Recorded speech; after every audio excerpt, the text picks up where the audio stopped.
After some old social media posts about pedophilia and rape were found, James Gunn was fired as the director of the Guardians of the Galaxy series. Gunn was cut off from the Marvel Comics universe after a bunch of social media posts he wrote before getting Guardians of the Galaxy were found. This was a shocking #MeToo moment in the entertainment industry. Fox News says that they were posted because Gunn is a vocal critic of President Donald Trump, and the goal was to bring him down a few notches. Edit is done, and it's in really good shape, so I'm really happy.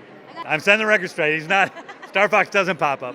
That word. Oh, Chris, he's all full of big words all the time. The goal's been reached. Gunn has always been a troublemaker, and his strange sense of humor has made people angry in the past. "I like it when little boys touch me in my silly place" was one of the tweets that made Disney and Marvel give in. Another, "The best part of being raped is when it's over and you're like, whew, it feels great to not be raped." And this was, at the beginning of COVID when I decided to do this. I was lonely. John and I get along extraordinarily well. I thought he'd be a fun guy to make a TV show with.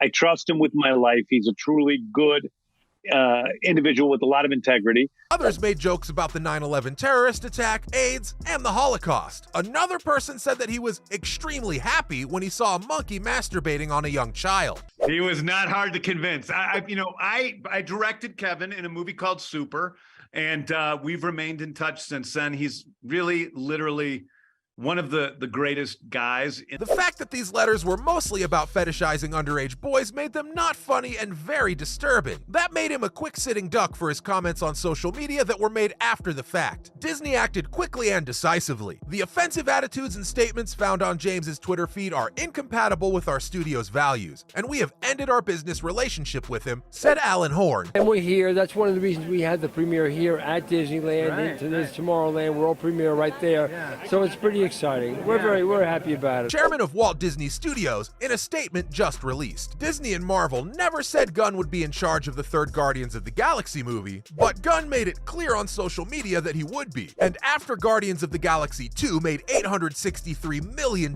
worldwide last summer, compared to the first movie's $773 million, everyone thought he would stay in charge. After all, the sly humor and tone that just ruined his career helped give the Guardians movies their irreverently funny tone. Well, they didn't really say this. They said, at first they were saying, hey, what about Superman? What about Superman?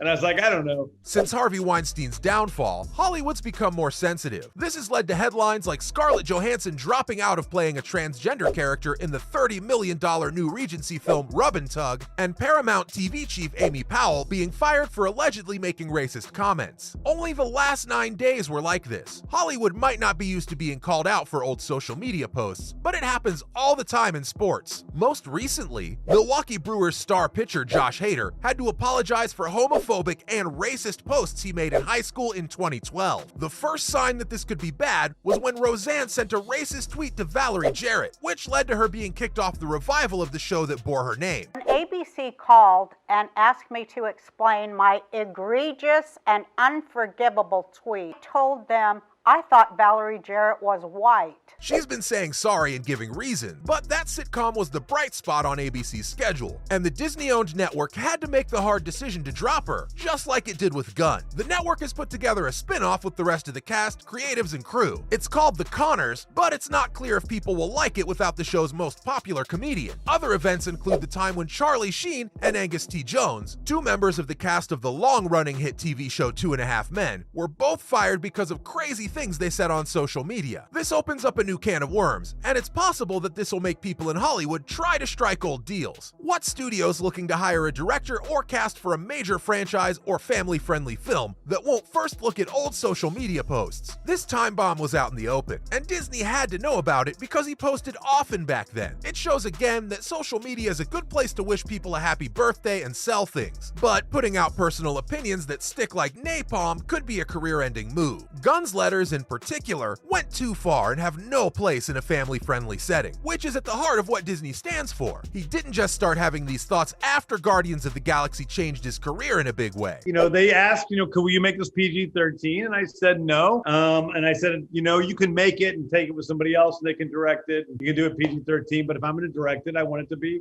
No one really cared what he thought when he was making movies like Slither, but because he was so open about his liberal views, he was an easy target for anyone who keeps track of outrageous comments, whether they were made in jest or not. All I care about is the story, here and now, moving an audience, sharing our love for the material and our love for each other with the audience. That's what matters. Was down for a while, but it's back up now, and you can see that he doesn't hold back when he talks. For example, when asked why he was reading with a convicted pedophile, he said, "Yeah, that's what the tweets were for, dummy. I went to the reading and Victor Salva, the director of Jeepers Creepers, who had been convicted of pedophilia, was there. I was fucked up." Salva went to jail for molesting a cast member in one of his early movies. That came out before the movie Jeepers Creepers came out, which ironically was made by Disney. That's a complicated question. I've loved horror movies since I was a kid, but I'm also the writer-director of Powder and Peaceful Warrior and Rites of Passage. We found the tweets below in a report by Fox News, which may not be a coincidence. Fox News got its information from the Daily Caller, One America News Network correspondent Jack Pasovich, and right-wing commentator Mike Cernovich. Apparently, these conservative outlets jumped on old social media after Gunn made fun of conservative pundit Ben Shapiro. Sort of crystallized version of it that is a lot less complex than what critical race theory actually is, but critical race theory essentially argues that racism is baked into all the systems of American society. Defended liberal actor Mark Duplass after he got in trouble and apologized for telling his followers to give Shapiro a chance. It's driven by their internal emotions. What that allows me to do, on the converse, is attribute malicious intent to people that I'm arguing with. And it means that I get to ignore all of their facts. So they could hear views from the other side of the aisle. That's nothing compared to some of the tweets that Cernovich found. For example, some of the tweets suggested that people emailed Disney to finish the takedown. Here's Gunn defending his previous tweets, which Fox News collected before he was banned from Twitter. The first tweet read, "Many people who followed my career know when I started, I viewed myself as a provocateur, making movies and telling jokes that were outrageous and taboo. I have to know that they're cool with me writing a rated R script because, and at first I had only committed to writing it. I didn't commit to directing it because I wasn't quite ready